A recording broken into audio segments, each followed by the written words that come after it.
Jerome Taylor is fired up at Kingston on a green wicket called tacky by Michael Clarke. David Warner is already out trying to fend off a ball that bounced from a length and carried through to third slip. Smith has to walk into bat in the first over of the innings for the first time in his Test career. Taylor is still on a roll and he gets Shaun Marsh in the fifth over with a fast in-swinger that thuds into his front pad. Yet Smith is almost unfazed by the drama at the other end. He scores 199 on a wicket when no other batter crosses 50. Clarke was the next best with 47. When Smith is asked about the innings, he says, "Sometimes guys are going to miss out, and I could be in on the first ball. I've just got to get my head around that." Now he's about to get his head around it a lot more because he wants to open. And his captain from that match, Michael Clarke, strongly supported the decision of Steve Smith to move up the order in white ball cricket. He also went as far to say that the former Australian skipper will become the best opener in the world in the next 12 months. And this is all completely nuts. We've never really seen anything like this at all before. The world's best batter at the beginning of his twilight just actively campaigning for a new career opening the batting. I mean, when Steve Smith actually told the team he wanted to open, they didn't believe him because it didn't really make any sense. What sort of a madman would do an experiment like this at the age of 34? So is Clarke right? Will Steve Smith really succeed as a Test opener? So if you need a VPN, go Nord. Use nordvpn.com/Kimber to get a huge discount off your Nord VPN plan plus 4 additional months for free. It's completely risk-free with Nord's 30-day money-back guarantee. The link is in the show notes. Protect your computer like a cricketer protects its nether region with NordVPN today.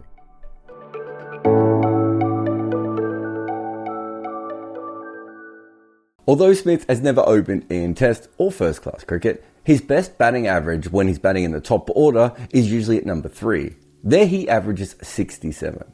He took up that role from 2015 to 2017, after which he returned to his normal number 4 position. Smith did amazing things in the 2019 Ashes, but Marnus was solidifying his position at that point too. So there was no reason for Smith to return there. Anurag Suresh at Cricket.com did a brilliant piece on Steve Smith's promotion as an opener. He talked about how well Smith has done in matches where he had to bat in the first 10 overs.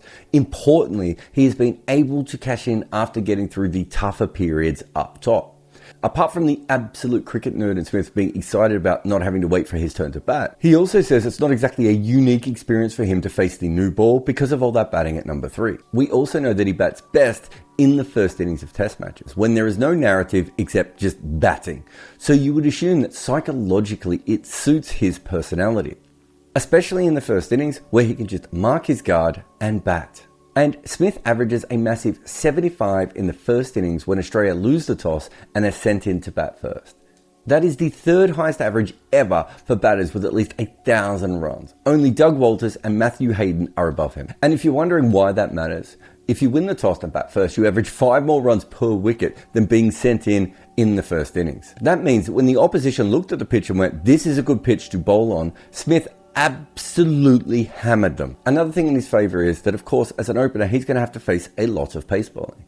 And Smith doesn't seem to have any kind of weakness against it, though he much prefers righties than lefties. And his average of 50 against a cack-handers is still way better than the global average of only 30.36. And if you look at versus pace since the start of 2010, Smith is just a massive outlier here. He is averaging 6 more than the next best batter, AB de Villiers. And you also have to factor that de Villiers only played 1 season in the pace pandemic.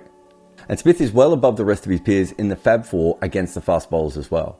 I mean, Smith is just not human against pace bowling, a clear level above even the other great batters of his era.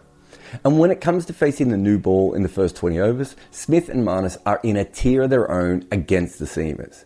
It's actually amazing that the first 3 active players on this list would now be Australia's top order in this format.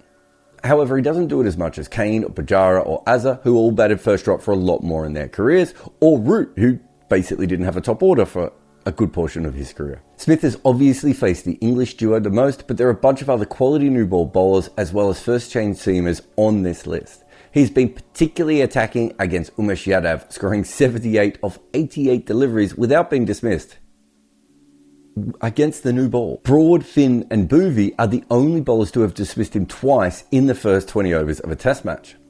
And most importantly, he's not gone out to Southee or Anderson, scoring well above 30 runs against both of them. But we wanted to have a look at him against these kinds of wickets as well. So England and New Zealand are the two countries where it is essential to know how to counter lateral movement, while South African movements don't move as much laterally, but they also get bounced with their lateral movement. Batting in these three countries is usually the trickiest challenge for an opening batter. Smith's heroics against England have come over multiple tours. He's been far and away the best touring batter in that country over the last decade. He scored 771 runs from 7 innings against the Dukes Balls in 2019 Ashes alone. And although his massive average of 131 in New Zealand has come from just 2 test matches back in 2016, it does include an innings at Wellington where Southey dismissed Burns and Warner by the 3rd over. He scored 71 off 113 and formed a big partnership with Khawaja. The infamous Australian tour of South Africa in 2018 also coincided with a poor series for him, but he actually fared well in 2014, scoring 269 runs at 67. And here's just a recap on the match factor metric. It gauges a batter's relative performance compared to the rest of the top 6 batters from both teams in those matches. So Smith essentially averages 1.13 times the rest of the top 6 batters while he's in South Africa. In England, it's 1.65. And of course, in New Zealand, only for a couple of tests, is 3.09. So South Africa is the only one where he's not massively in front, and he's still a plus, which is generally a good thing going over there. And if you look at Smith's overall record in those countries combined, he averages 20 runs per wicket more than his teammates and opponents. That is a very big difference. And the reason I look at this metric is because that really shows you what it's like to open the batting when it's at its toughest, when the ball is literally pinging about. I think if nothing else, these numbers certainly show that he can handle the moving ball far better than most Australian batters. Now, Smith's recent form has not been particularly impressive by his standards. It's just that his standards are insane. He had a test average of 62.84 before the start of COVID. In 56 innings since then, he has scored 2,287 runs at an average of 46.67. Now, it's worth pointing out that there are a lot of great players who never ended up with an average that high for their entire careers. But how does he compare to all the other batters in this period? He still averages 10 more than the rest of the top 6 batters from his matches and 11 more than the global average for all top 6 players. He has not been the best batter in his team. That's clearly his new opening partner, Khawaja. But he still continued to be incredibly effective.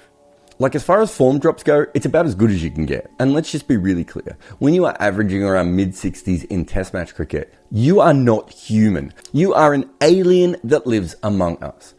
And since then, it has only come down to the very special human amount of 58. And of course, some of that is fair as well. Elite athletes cannot maintain their peak performances all the way through their careers. But if you do look just beyond the average, he's still batting a lot of time. 96.1 balls per dismissal. It's just that he's short of actual run. And what about his new opening partner? Well, I was pretty surprised to find out that Smith has made more runs batting with Usman Khawaja in Test cricket than anyone else. And of course, if Usman is dismissed early, who's going to come out and bat? Marnus. He has a pretty special relationship with him too. But why is it that Smith is opening in the first place? And that might be the question that some of the guys who bat at the top of Sheffield Shield teams are definitely asking themselves.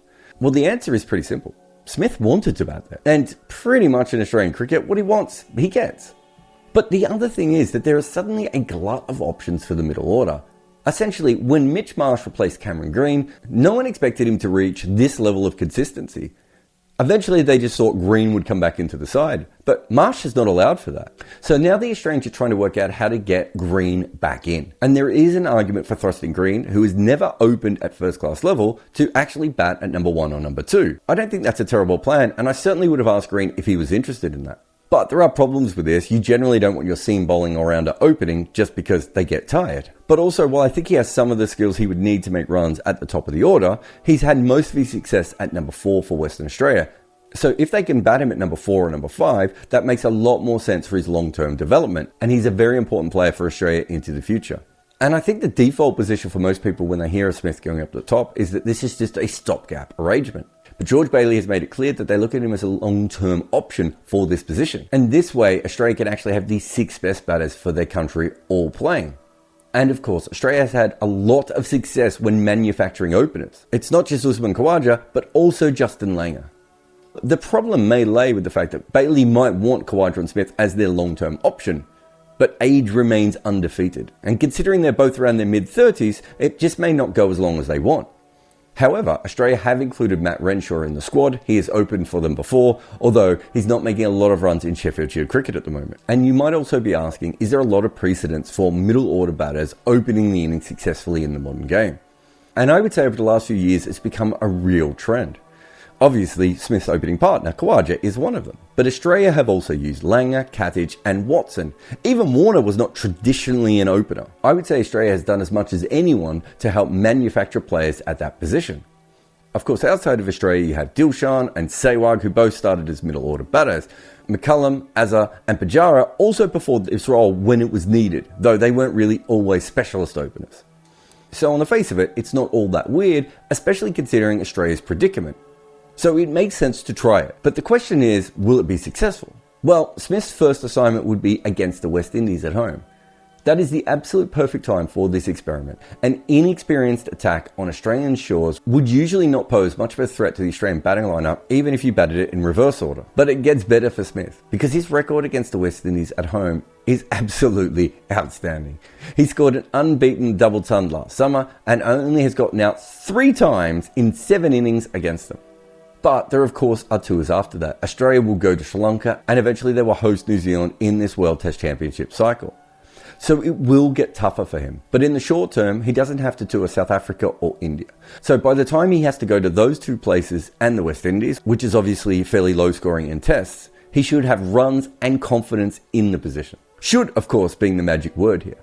And this is not a thing we normally see. We have no real precedent for this happening. This is a very strange experiment. Players of Steve Smith's talent and record don't usually just make bold changes to difficult new jobs at this age. If anything, traditionally, we see players like Smith usually move down the order, as Ricky Ponting, Alan Border, Viv Richards, Clive Lloyd all did. I mean, these are the last couple of years before their retirement. Usually we look after them.